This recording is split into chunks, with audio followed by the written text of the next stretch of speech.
Et c'est donc reparti pour la suite de cette arène, on est à 1-0. On a vu donc dans la game précédente un tour assez mal joué de notre adversaire. Donc on en profite, hein. Il fallait évidemment trader sur notre nain avec son pouvoir et ça a très clairement donné l'avantage. Bon, on avait déjà un peu l'avantage, mais là on peut pas se permettre de faire des plays comme ça. Enfin bon, allez, c'est parti, on continue. Et cette fois on tombe contre un chaman. Alors, bon, on n'a pas une très bonne main, on va garder Golem et on va enlever la soigneuse et les flèches multiples qui servent pas énormément au début de partie. Ça peut, bon, quoique après contre Shaman ça peut servir, mais là on va souvent surtout éviter de poser, surtout chercher pardon à poser des créatures au début. Bon, on récupère un tigre et une 4-3 qui donne plus 2, bon, pourquoi pas. Ça va pas être un début très rapide. Faudrait pas qu'il soit très énervé, parce que là on aurait du mal. Par exemple en posant ça. Ouh, ça peut être embêtant ça.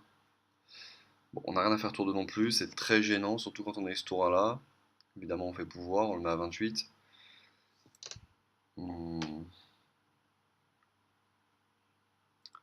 Bon, c'est pas le meilleur début. Oh, on va se prendre une belle sauce là.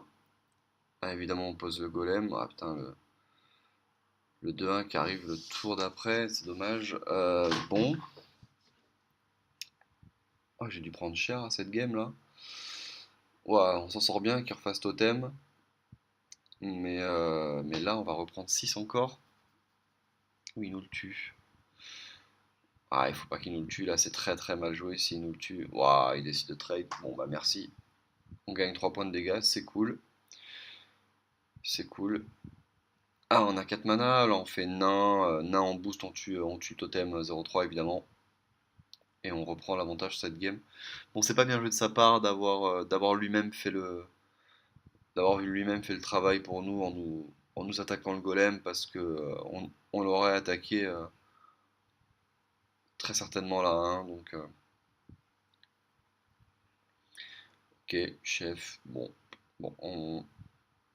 déjà on le voit rien que sur les pics, hein, ça s'est bien passé pour lui avec la 1 qui attaque 2 fois, mais non, c'est pas des cartes qu'il faut prendre. Le chef de raid non plus, faut pas le prendre. Là, c'est une proie très facile pour notre 4-2 qui met 2. Et là, bon, là, on est très clairement devant. Et je pense pas qu'on ait un très bon joueur en face avec un très bon jeu. Donc, en tout cas, les cartes qu'on voit, ça donne, enfin, ça indique pas ces deux choses-là. On va voir ce qu'il va nous faire tour 5.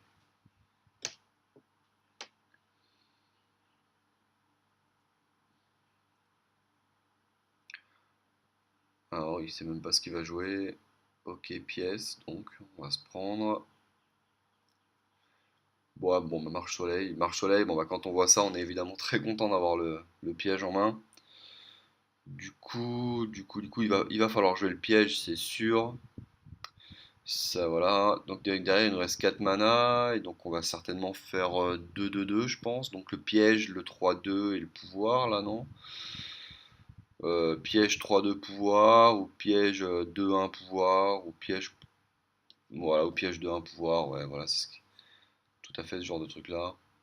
Oui, c'est mieux de poser là 2-1 que piocher, parce que là, par contre, on est quand même pas à l'abri de se prendre un dégât de sort, donc, enfin, un dégât de zone, je veux dire. Et donc on préfère pas de la 2-1 et piocher une carte que la 3-2, ce qui nous ferait un peu mal. Il a silence, ok très bien, il va attaquer et ça va remonter dans sa main. À moins qu'il pose une créature qui pourra attaquer tout de suite. Waouh.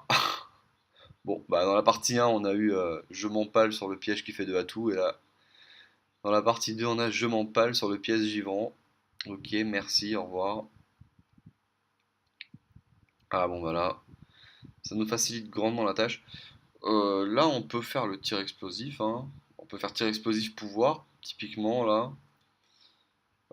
Oui, ouais, bah, on peut aussi trade la 2-1 sur. Enfin là, je pense pas qu'il faille trade, là, faut vraiment faire les dégâts.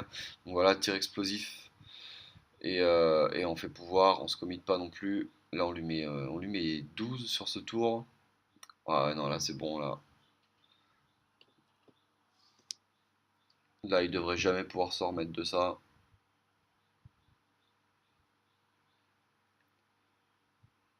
Ah, c'est pas un totem qui va le sauver. Ah ça pourrait nous embêter, mais bon encore une fois, déjà avec la soigneuse, rien que la soigneuse c'est très fort, donc en plus il est fort probable que c'est ce que j'ai dû faire, je pense. J'ai dû attaquer. J'ai dû faire l'attaque avec les deux sur la 1-7, soigneuse.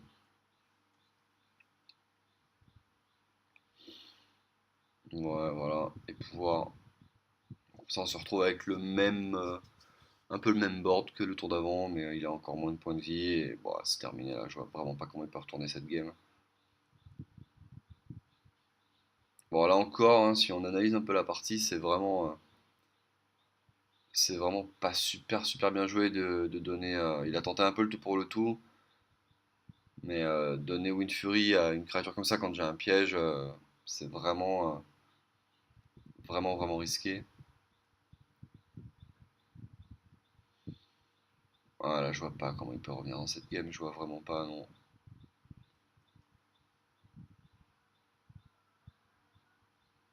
Bon, bah il est mort. Voilà. On va pas non plus faire trop dual suspense. Bon, bah on passe à 2-0. Pas vraiment été mis en difficulté dans cette game, avec des cartes assez faibles au début, même si ça aurait pu aller très vite en sa faveur, avec le Wind Fury, mais bon. Allez, on continue.